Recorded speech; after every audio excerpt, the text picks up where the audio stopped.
with how it was back in the day with Motown, how it is now, that maybe we could find a happy medium, maybe to all those record execs out there, instead of a lot of these maybe women sexualizing themselves, even the fellas sexualizing themselves?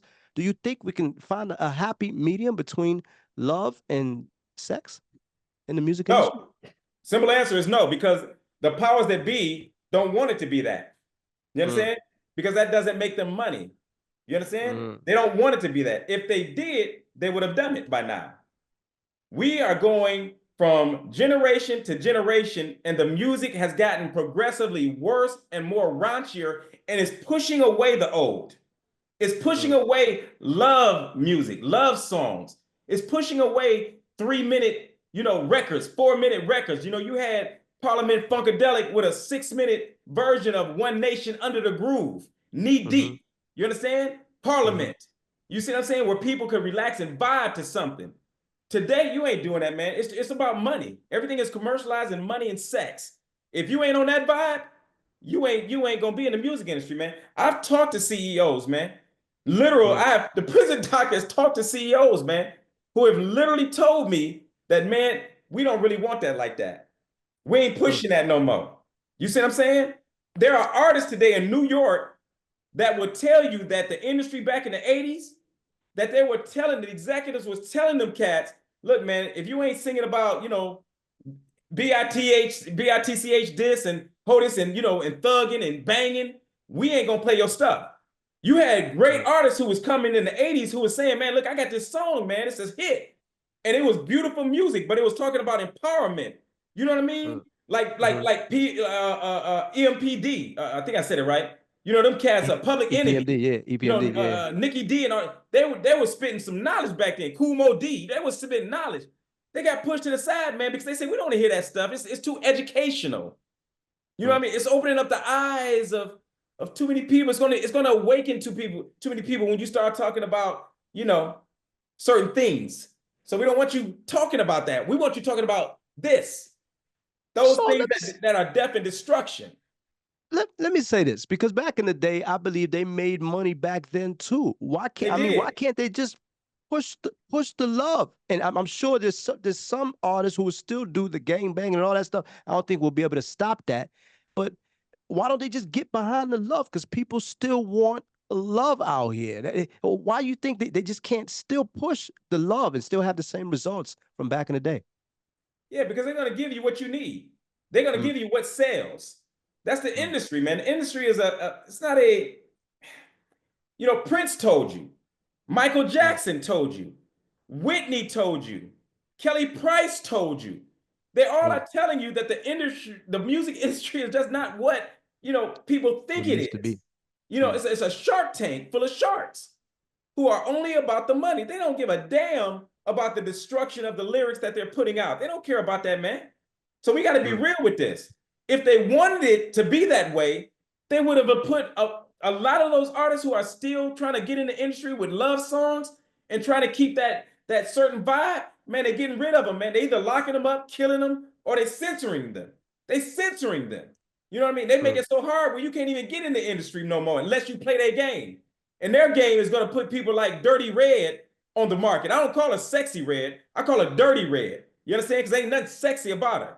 They put people like Dirty Red in the music industry who makes her go platinum. They put these raunchy artists who sings about calling women B's and H's and got the nerve because they made one gospel song to give them Gospel Artist of the Year, but the rest of their lyrics and the rest of their music has been calling women B's and H's and talking about sexual crap. But they made one gospel song and she wins Gospel Artist of the Year. You know who I'm talking about.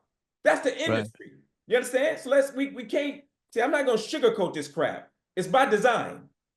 So let me ask, even though it's by design, they say all good things must come to an end. Do you think that this will eventually come to an end? Obviously, it's prevalent now. It's popular now. Everyone is eating it up. They're drinking it like Kool-Aid. Do you think it'll ever come to an end? Yeah, as soon as Jesus returns. Wow. That's the truth. Kenny D, the reality is, again, the industry is making billions off of our ignorance. They've been doing it for God knows how long. They're making billions off of our ignorance. You understand? Mm-hmm. And to some degree, we're to blame. We are to blame because when you leave yourself, open like this, you don't educate yourself about the music industry. You didn't learn about, how to go independent. You didn't learn about owning your own masters. You didn't learn about financial responsibility. See, we didn't learn. So, you know, the strong Mm. takes over the weak. That's just life. You understand? The strong will always take over the weak. That's just life, whether you like it or not. And the music industry is very much like that.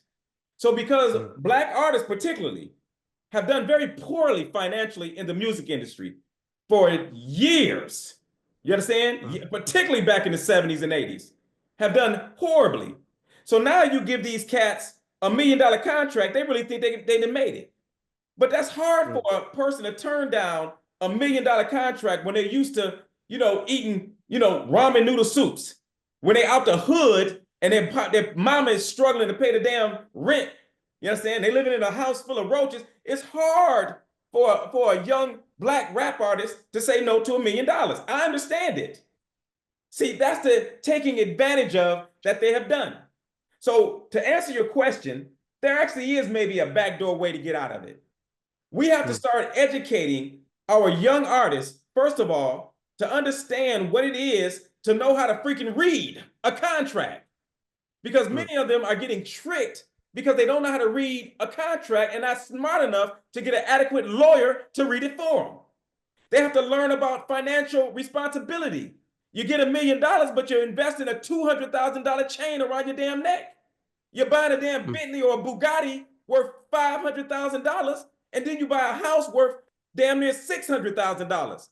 So you got to teach them that 6 plus 4 comes to 10. 600,000 plus 400,000 equals $1 million. You understand? Right. They have to learn Right. this stuff, man. So let me ask you that in terms of education, the 360 deals and things like that, upside down contracts with these record labels. Could we have I don't know, a Dame Dash, maybe start something like a tour, almost like a prison doctor touring around the world, showing artists about the record contracts? You think something like that could be in play in the near future? See, man, that's why I like you. See, that's why I decided to do your show. That's why, see, that's a great idea. Yes. Do I believe that? Mm. Yes.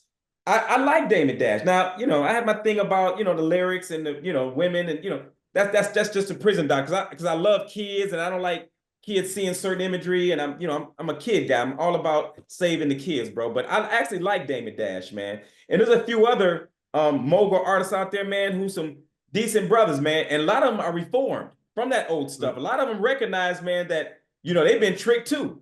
You know what I mean? And they want to make a difference, in the industry. There's a lot of artists, man, who's literally coming up now and saying, "Look, man, I made some bad calls back then, man. I was used by the industry, man, and I apologize, for my ignorance. But I would like to educate, the upcoming artists on how to do it differently." You got brothers out there like that, man. And for those brothers, the prison doctor, man, call me. If you're watching the Kenny D show right now, call me, bro.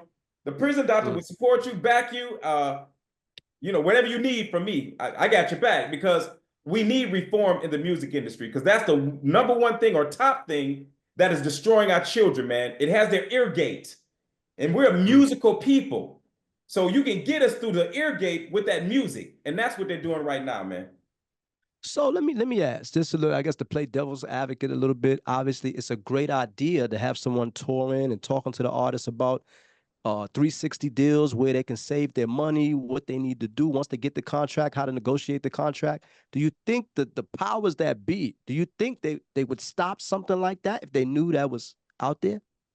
No, not only stop it, they'll kill you. Not only Mm. stop it, they'll kill you. But see, you can't be afraid of that. In this game that we're in, see, that's what children need. That's why I'm an advocate for children. The children need heroes, people Mm. who are willing to die.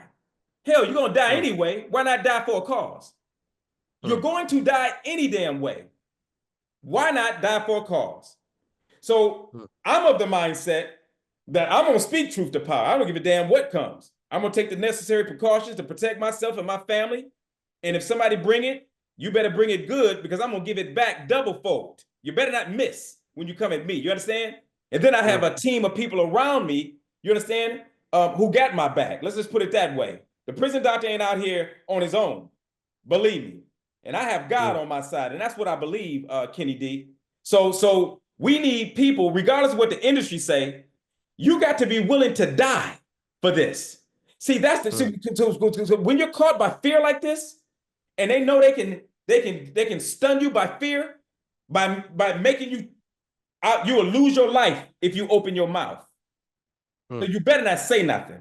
See, that's how they got a lot of us. They got us by a chokehold for fear of losing our lives or losing our, being censored.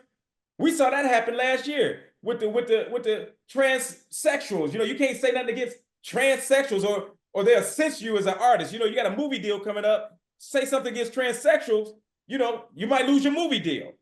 The mindset is I'm gonna speak truth to power. I don't give a damn what. See, you can't buy me, Kenny D. You can't buy my silence. You can't put fear in a prison doctor. You understand? Because I'm not afraid to lose my life. Because I care about the mission and I know God got my back. And that's the truth, Kenny D. You understand? So that's what men need to become today, is fearless.